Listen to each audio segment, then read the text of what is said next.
quite a lovely gathering.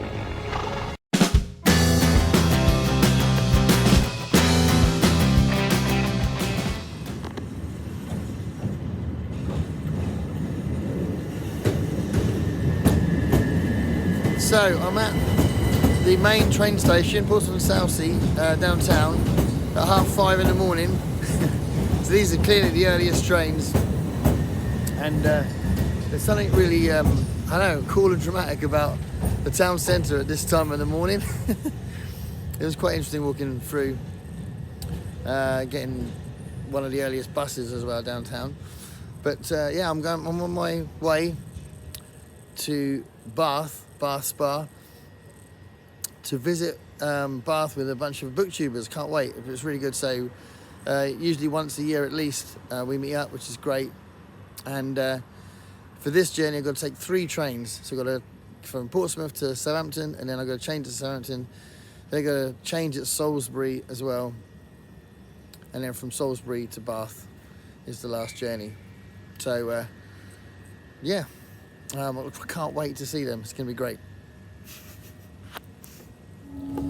So as it's this early in the morning and there's not a lot of people on, there's like one person on this carriage, but I thought I'd just say I'm reading this while I'm on here. So about a third of the way through, and really loving it.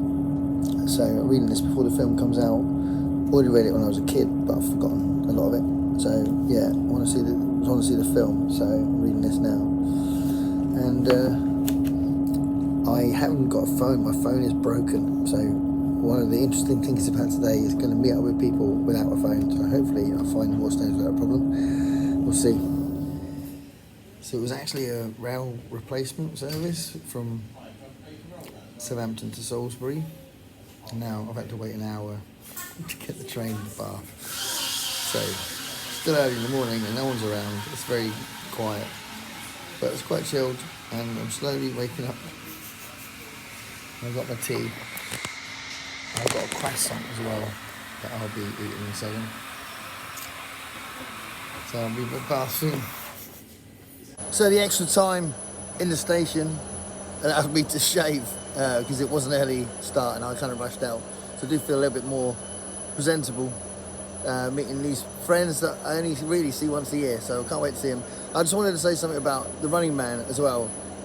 It's so incredibly incredibly different from the film, the Schwarzenegger film. Apparently the new film coming out next week is more like the book, so I can't wait for that. But yeah, it's more like he's running rather than just going around fighting. He's literally hiding a lot. There's some really cool things in it, really good some dystopia elements in there as well. But yeah, really enjoying the book. And I'll probably finish it by the end of the day because of all the travelling. But yeah, feel a little bit more presentable now.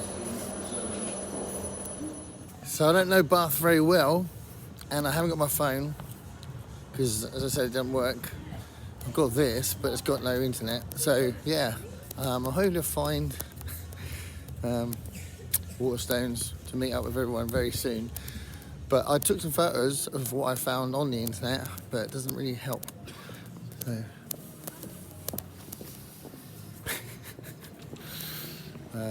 I've got 25 minutes. I reckon I can do it. So I went in there, had a look round, went to the cafe, and I think I'm early. Right, like really early, because I thought Katie would have been there first. But anyway, Stephen Andrews, the outlaw bookseller, works there. So that's quite funny. I think I'm early.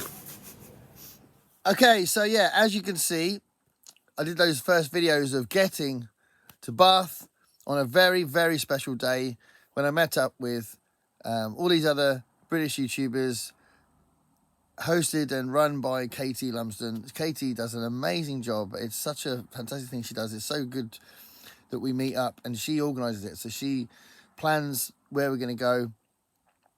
She kind of has a route that we take, and there's always like got that kind of, you know, how many books can we do in this amount of time kind of thing. You know, it's just really good. So huge thank you to Katie, but also a huge thank you to the people that turn up, because it's such a great thing that we do.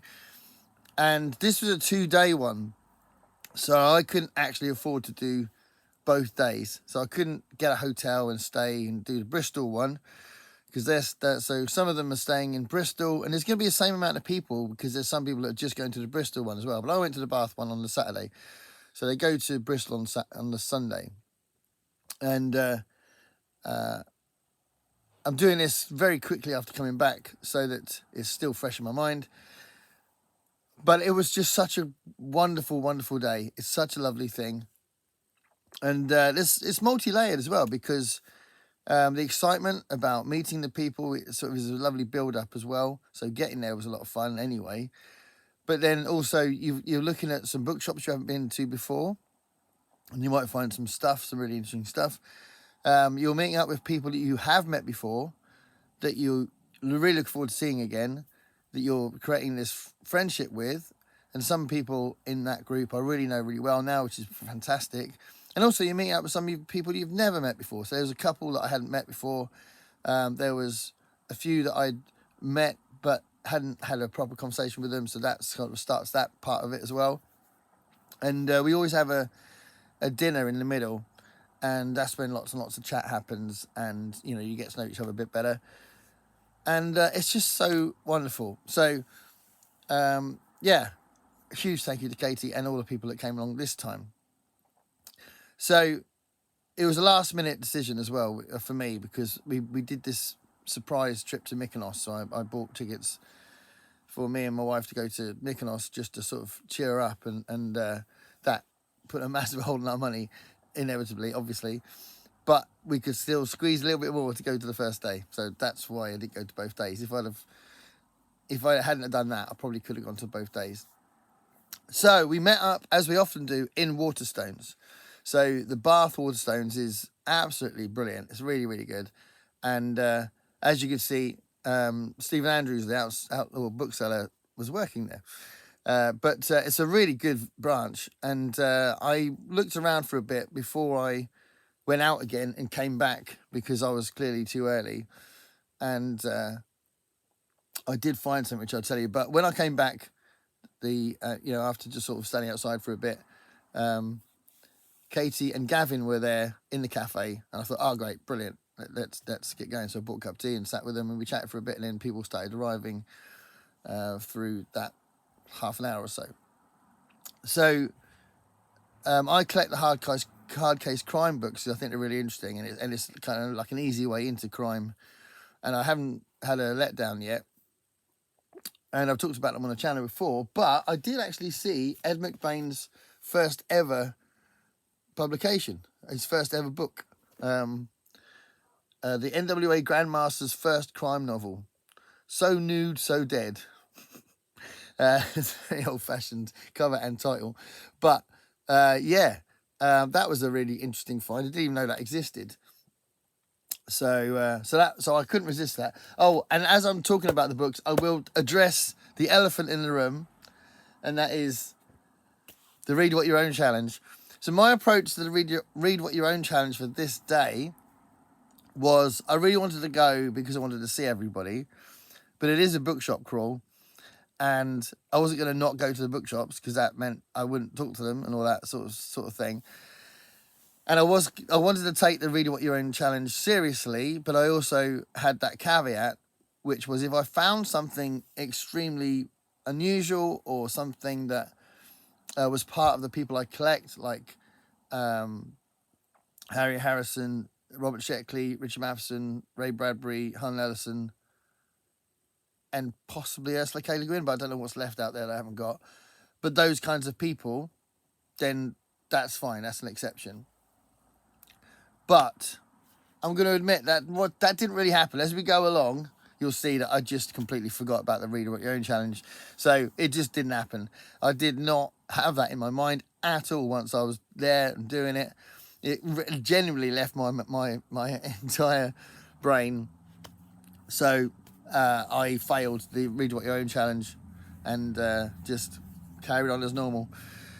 I'm going to treat that as a blip, though. So I'm still going to not going to actively go out book shopping until January. That is my plan. So this is a blip. But I definitely, I'm not going to pretend that I'm not going to justify every book into some kind of caveat. I definitely just forgot all about it and just started going, oh yeah, I love that, that's amazing. Some I was like, oh, that's interesting, and I thought about it for a little while, but I bought tons of books, so yeah, I forgot about it completely. So that said, after Waterstones, we looked around for a bit, and then we decided to go to the first book that wasn't Waterstones, where we met up, and that was Toppings and Company. It was absolutely huge, enormous bookshop, and took ages to look around it. I'm just going to show you. Well, I asked the people in the main part if I could do a video, and they said, oh, only if you don't have the staff in it. So I didn't really know how to respond to that, so I kind of quickly whizzed around, and there's a little bit of a naff bit of video there. When I was downstairs in the basement part, which is enormous anyway, the guy just went, yeah, that's fine. So that's a little bit slower. But I had this footage anyway. And this is Toppings Books. And we're all gathering here, look. And there's 16 of us today. And this is Katie's favourite bookshop in the world. So it's very exciting. It looks lovely, really like big and posh and awesome and very inviting. So there's a few more people. Look. We're all recording our moments. But yeah, we'll be going in a second. This is our second shop. Charlie brought his dog, which is awesome.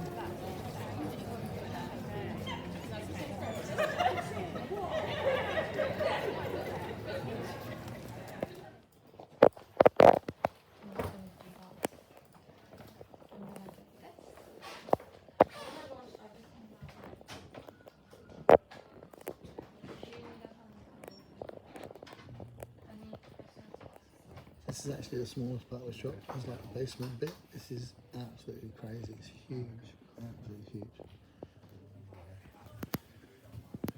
And here, children's section. Yeah. Did you get anything? You found anything?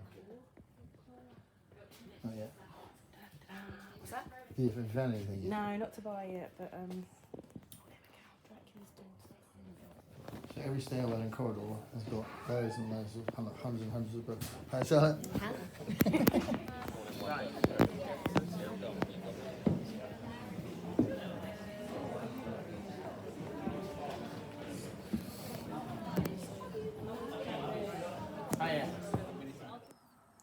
And the books I found were these two books here. So I bought two non-fiction books in Toppings and Company. So there's a new book from Jane Goodall, The Book of Hope, a survival guide.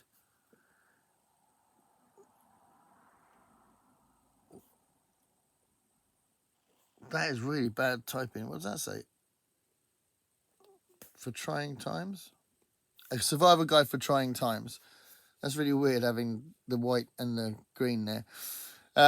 But yeah, I mean, I had a look through it and I just thought, oh, I've got to get this. This is really cool. And obviously we lost Jane Goodall recently. So yeah, definitely wanted to get that. So really look forward to reading that.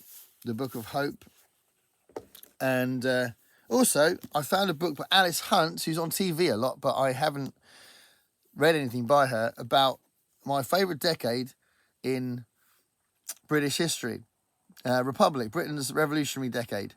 49 to 1660, 1649 to 1660. I sing a song about 1649 very, very often in my gigs. The World Turned Upside Down. Republic, the Britain's revolutionary day. It's obviously the decade of Cromwell and after the Civil War. But yeah, I was kind of intrigued by it. If I find anything I haven't read on that kind of thing, I do want to read it. So that was a really nice find. So I was really pleased to see that. So I bought those. Those were the two books I bought in Toppings and Company. So then we went off to Oxfam. We went to Oxfam. Oxfam always deliver. There's something about Oxfam. I'm not really sure how that works because obviously it's a national company, national charity. But so often, if not all the time, I think all the time I've been to Oxfam, it's always been an interesting selection. And maybe it could be just that there's this thing that people who want to get rid of their books to charity shops choose Oxfam first. You know, if they've got really interesting books, they think, I'm not going to give it to anyone, I'm going to give it to Oxfam. I don't know. But these ones were the ones I got from Oxfam. So this is where we get into the... these aren't just my favourite authors kind of territory. So and a big chunk of this is just really, really good condition science fiction stuff. So the Book of Frank Herbert, with an absolutely brilliant cover there. But this is perfect condition. Book of Frank Herbert. So short stories by Frank Herbert. Is that Bruce Pennington? I bet it's not going to tell me. I usually have to look these things up. Yeah, it doesn't say who did the illustration. But yeah, the Book of Frank Herbert. That's really intriguing. So I got that one. And I also got a copy of the Silver Locust that I haven't got. I couldn't resist it. So that's actually the third copy of the Silver Locust. And obviously the Silver Locust is the Martian Chronicles. So, in that sense, I've got this book about 5 times. But it's a copy I haven't got. It's Ray Bradbury. So that, but it's just beautiful condition. In really, really good condition. So that was really cool. I'll get to John Wyndham in a second. There's also this glorious version of 20,000 Leagues Under the Sea. And again, really good condition. I like this book as well. I read this book a couple of years ago. Jules Verne. Sorry, I don't know why my throat's all funny. Jules Verne, 20,000 Leagues Under the Sea. Absolutely brilliant copy. And like I said, really good condition. So it's really nice to get this copy. I don't know when it dates back to, but the special contents of the edition, copyright 1963. So this is illustrated as well, I think, by the looks of it. Oh, it's not good. No, it's not. It's just an illustration at the beginning. Yeah, so 20,000 Leagues Under the Sea, Jules Verne. And a couple of things that were influenced by other people. So Jack from Spreadbrook Joy, she was in this science sci-fi area before I was, and she was, Gareth, there's a bunch of really interesting things you might like. And she picked out a few John Wyndham things. I think she got one of them, or she had a few things that she was looking at. And I can't remember what it was, but she picked out Star Smashers of the Galaxy Rangers, which is kind of interesting because I've been talking about that on the channel. And me and Gav have done a special video where we talk together about that book that's appearing next year. But it's a book that you're either gonna, if you get the point of it, you really like it. But if you don't, you might think it's awful. So it's a funny book, that one, Star Smashers of the Galaxy Rangers. But anyway, we both like John Wyndham, and I have got this, but a really terrible version that I might have already binned it. It was such a bad state. So the Outward Urge is an unusual one. You don't see that one very often. Again, it's perfect condition, really, really good condition. And Jack picked this one out. She said, you might like that one. So that's really cool. So The Outward Urge by John Wyndham. And also another one, which I haven't got at all, which is one when he went under the name John Bainan. And that is The Wanderers of Time. So that was really cool. So she picked that one. Again, really good condition. Whoever it was that gave these books to Oxfam, he gave them these really good condition books. So there was those. And then I said to Gav, because I know he loves Zane Grey, there's a really cool, good condition Riders of the Purple Sage there. And he said, I've got that. I don't need that, but you should have it. And I thought, well, yeah, actually, I have liked the Zane Grey I've read, and I've never read his most famous book. It's a glorious version there. What a lovely cover, lovely painting. And yeah, I thought, maybe I should read one of the most famous Western books of all time, Riders of the Purple Sage. So I've got that, really, because it's such a lovely edition, and it's Oxfam, so it was really cheap. So yeah, Riders of the Purple Sage, I bought that as well. So those are the books I bought in Oxfam. So clearly I'm not thinking about reading What Your Own Challenge at all here.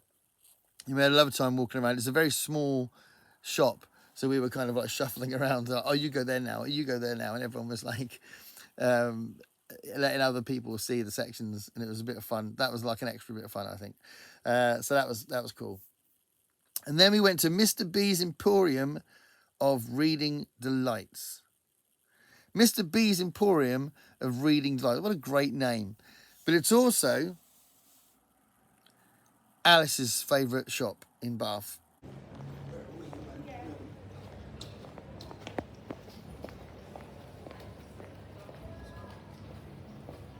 It's a really, really lovely shop. I really liked it. Again, like little nooks and crannies. So we had to kind of squeeze past each other and stuff. But this is where I got the last 2 books I bought on the day. And I'll tell you now, I bought this one because it was half price. And I was like, oh, actually, yeah, I'd love to read this. So this is only a £5, which is Saving the Last Rhinos. So if I was on the Read What You Own challenge, I'd rationalise myself out of getting this. But I'm really glad I've got it because it does mean a lot to me, this subject. So I have never read a book about conserving the last rhinos on the planet. So yeah, definitely looking forward to reading this. It says one man's fight to save Africa's endangered animals. So yeah, that's one that I really want to read. And then the other book I bought from Mr. B's Emporium of Reading Delights was this one, Suggested in the Stars by Yoko Tawada. It's an unusual book. There's one of those moments, I like it when I'm browsing in a bookshop and I find something I've never heard of the author, never heard of the book, and I just want to take a chance on it. And it sounded really interesting, so I'll just read out a little bit of it on the back. Hiruko, from the now vanished archipelago, somewhere between China and Polynesia, and her band of friends have searched in vain for someone who speaks her native language. They finally track down someone, a sushi chef from the same nation, but there is a problem. He's lost the power of speech. As they set out to help him regain his voice, they encounter magic radios, personality swaps, and a skeptical aphasia specialist who may be Hiruko's last hope. Sounds kind of a little bit crazy, a little bit gentle as well, probably, and hopefully a little bit mysterious and have these unexpected moments in it. That's what I'm hoping for. But yeah, I'll read this soonish, hopefully. Again, it's one of those things, you buy a book, think, oh, I'd like to read that, and then sometimes it just ends up on a pile. But sounds really good. Have you read this author? Let me know if you read this book. That'd be really good. And then we went to Pizza Express, and like I said earlier, we had this lovely chat, and it's a really nice way for us to communicate and settle in, relax, have this lovely meal. And I had a really nice pizza. I had a sloppy Giuseppe. It was really nice. And then we went to Persephone Books, which is a really interesting shop. I've been there before. I think because I didn't want to be tempted, I stayed outside and chatted to the people that are outside, and that was really good. And then we went to Bath Old Books, which I was really hoping I might find something really unusual there. I didn't find anything in Bath Old Books, but it's another lovely second-hand shop. Very expensive second-hand shop, though. Some of the people that we were with did see some stuff. And on our way to Bath Old Books, we also passed the bench that has a plaque for Alice, which is amazing. That was really lovely seeing that. And, we stood by the bench for a bit in honour of Alice, and that was really, really nice seeing that bench. And we had to ask 3 teenage boys to go somewhere else so we could look at the bench, and they were really lovely about it. But yeah, so that was really nice. A very important element to the day. And then I came home, and it was just wonderful. So huge shout out to everybody that went. There were 16 of us, as I said, and I'll put the names of all the people that came in the descriptions. You can check out their channels, and can't wait for the next one. Thanks everyone for watching. Stay curious, everybody.